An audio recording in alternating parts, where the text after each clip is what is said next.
probably should not. I got somebody at home, and if I stay, I might not leave. Like several times, we watched it and it was really incredible. Hey guys, it's me again, Selena. Who else would you expect? Like me? Yeah. Anyway, today I'm here to talk about Couchsurfing.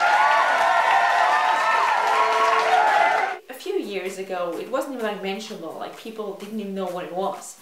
But recently it just got like a booming thing. This video I just want to talk about Couchsurfing, and I want to tell you my experience I've made so far and some pros and cons of Couchsurfing. I think we should get into this now and talk about traveling the world on a couch, basically.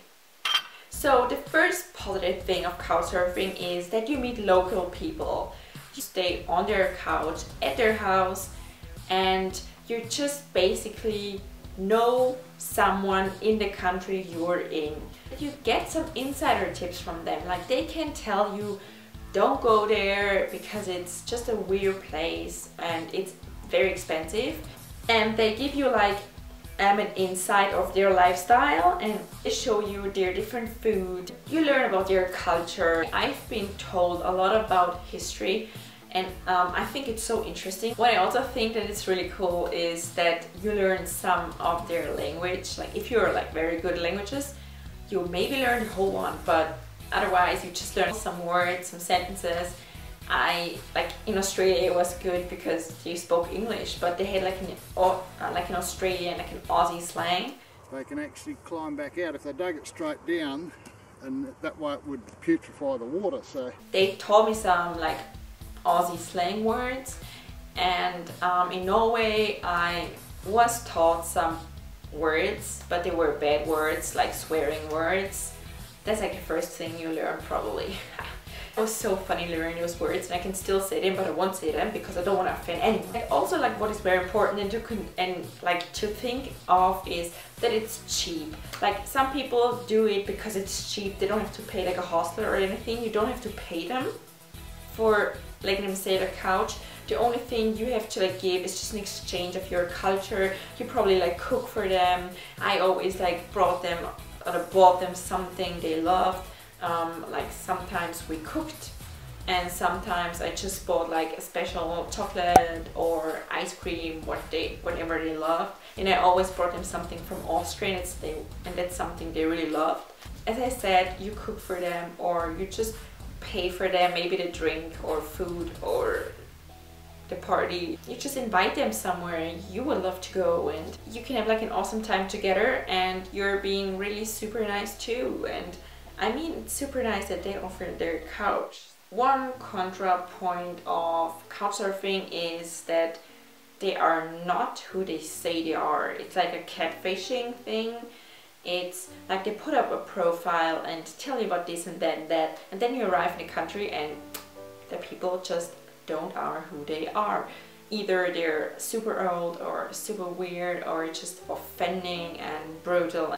I haven't had experiences yet, but you never know. Don't trust everyone that fast. I mean, they're still strangers. I mean, they're on a website, but they're still strangers. You don't know them in person. They could be someone totally different than they say they are. So I would be a little bit of suspicious when you email those people and read the reviews, what other people wrote about them, and like check out if they have a lot of pictures. Like I wouldn't trust people who don't have a profile picture at all. You should have like a backup plan, at least when you have a couch surfer. Look up the next hostel that's close by, so just in case it doesn't work out, you can still go to the hostel without being totally lost in a country. The second con is like it could be like super weird people, like if they're like totally going for you. So if you're a girl and you're looking for a couchsurfer host, I wouldn't go for the old guy with a beard and he's probably end of 50. You'll be fine. I know you'll be fine. You always trust yourself. Just, you'll be fine. that's what I did too, and yeah, I had the best time ever doing couchsurfing. So yes, that was the contra list actually. Haha, it was pretty short because, as I said before, I'm super positive with couchsurfing. I've made the best experiences and I would do it again, all over again and again and again and again, and I can't stop doing it. And I would recommend to anyone and everyone, and just do it at least once in your lifetime. It's so worth it. I did couchsurfing for the first time when I was in Australia. Like, I lived in Down Under for about a year and I did like a lot of traveling there. That's why I decided to try out couchsurfing. Like, I heard of it before, but I was like a little bit of like suspicious, like, what is that exactly, and can I trust those people? And like, there is a website online, it's called couchsurfing.com. I made a profile, I uploaded like pictures and described myself a bit. I first started doing couchsurfing in Melbourne. To say it, I wasn't very comfortable trying couchsurfing for the first time all by myself. I met a friend there and she said she wants to travel with me to Melbourne and we're gonna try out this couchsurfing. That's what we did. Don't just ask one person, like ask heaps of people. But if you have like in the end a few options who would take you, you can choose which one you're more comfortable with. I asked a lot of people to stay in Melbourne. I kept writing emails to lots of people and I got one positive response from a guy from Melbourne. He was very young, maybe like 2 years older than me. And he seemed pretty cool because on his profile picture he had like a camera, and I thought that's pretty cool. Like, he's got the same interests as I do, so let's just ask him. And he said, yeah, totally, he's gonna take us and no worries at all. And we kept like chatting through couchsurfing because on this website you can actually like switch a lot of emails and have like a conversation there, and that's what we did. Like, we kept on talking, like I think like 2 weeks in advance before we even got to Melbourne, and he gave me his address and he seemed like pretty nice. So we found his flat and he was so welcoming. I think at the same night we arrived, we just like watched some TV and we were like just like getting to know each other a bit more like in person. The next day he like took us around. Because he was working at 9 News, like the channel 9 News, I could go with him to his workplace and he showed me his room, what he was working with, and I spent a whole afternoon with him in his office, and I got to know a little bit more like behind the scenes of television stations. And channel 9 is pretty big in Melbourne, so that was so cool, and he was super nice. So we're in Melbourne City right now. In, what's this called? Hosier Lane. Hosier Lane. Hosier. Look at it. We survived last night. I'm alive, yes. No, it was really good actually. Cameron is our tour guide. What can you tell us about this? I know nothing about this place. Why are you bringing us I here? just brought you here because I thought it looked cool. Oh. One of the really cool buildings has like a sky deck, but it's not like inside, and there's no like high fence. It's just like you're like 88 stories up or something, and it's just like a fence about this high. And like you have to sign something that says I'm not gonna like commit suicide, and you go up and you just it's insane. We stayed 4 nights in Melbourne. That like, some people let you stay for longer, some people want you to have over shorter times, but he took us for 4 nights, and we did go on a coast tour in Melbourne. It's called the Great Ocean Road Tour, and he had a car, so we were like basically on the road for a whole day, just discovering cliffs and coasts and pretty amazing views. It was awesome. So we're on the Great Ocean right now. No, we're not. We are. We're in Turkey. It's the start of it. No, we're not on the ocean road yet, though. But we're like on the start, right? Isn't there like a sign There's that like says there's a take big ass sign that says Yeah. stop. picture? Well- Get out and take a picture there. Apparently we're not, but we're on the way there.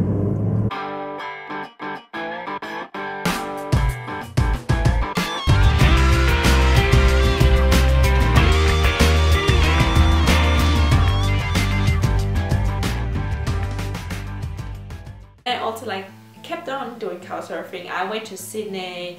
I stayed there for almost a week, and I worked as a volunteer and at the Sydney Film Festival, and it was amazing. Like I had the best host ever there as well. When I was in Sydney, I couchsurfed all by myself, but I was at like a woman's house, and she was super nice. I love being at her place, and I even returned to her like at the end of my stay in Australia. So I've couchsurfed her home twice. Yeah, when I returned from Australia, I decided to do it in Europe as well. When I went to Norway, I did go to Norway then, and I did like a tour through Norway. Like I went to like Oslo and Bergen and Stavanger, Kristiansand and Trondheim to follow my favorite band around. That was amazing. Oh my god.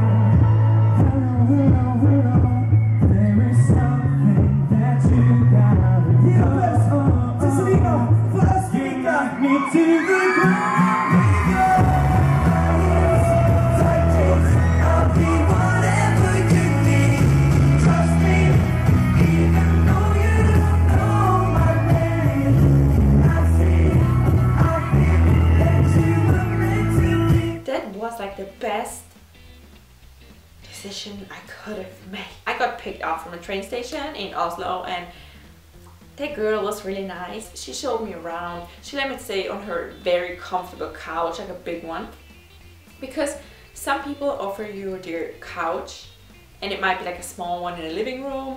Sometimes you have like your own room, and in Stavanger I even had like a bed all for myself. She had a couch, but she was like, no, you can use my bed and I sleep on the couch. And I was like, no, you can't do that. I mean, I'm the couch surfer here. You can't just like give up your bed for me. She's like, no, I'm totally fine, you know, go for it.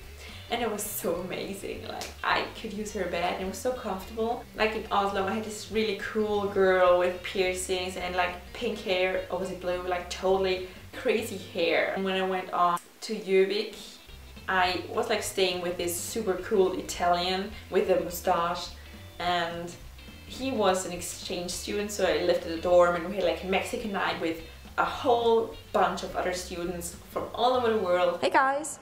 Hi Mom! I made it! I'm famous! It's day 6 in the moment. Should I look in camera or look at you? You can look at the camera. And okay. I mean, if you talk to me, like you could talk to me, but otherwise you can talk to the camera. Like, okay. Because the people are actually watching you. Oh, imagine, just imagine people watching you. Imagine they're naked. What? He's actually my couch surfer host, and he's super cool. I could stay with you for 2 nights. I think it was 2 nights. Yeah, and today I unfortunately have to leave Gjøvik. That's so sad. Because the city is so amazing and so exciting. It's like party every night. Why should I leave? Exactly. No, it's like, but it's like home, you know, because it's so small and wet and snowy and slushy. Yeah. But today I'm like off to Kristiansand, like to the next concert, because yesterday was the concert I went to, and it was so crowded, even more than it was in Oslo. Even more girls screaming and yelling and fainting and crying. And, Jesus Christ. There was like a kindergarten there, and I was like in between. Oh my God, what is happening? Sort of fresh hell just going on. Exactly, like what is happening? Where am I? And then I stayed in an apartment with a girl who shared it with 2 boys. And then I went on to a girl who was from Italy as well, and she was an exchange student, and she took me everywhere as well and showed me around and gave me tips, and I was just like so overwhelmed by all the friendliness that people are and have up there. I've met amazing people, and I didn't even stay with locals but also with exchange students. I'm still in contact with some of them, like most of them. I hope you guys liked the video. If my experience helped you with your decision in the future with trying it out, just give it a thumbs up. If you ever tried couchsurfing before and you've made some experiences, either if they were like bad or good, just write them down in the comments. Let's all couch surf the world. Bye! If I could build a girl, I'd build her just like you. I stay up day and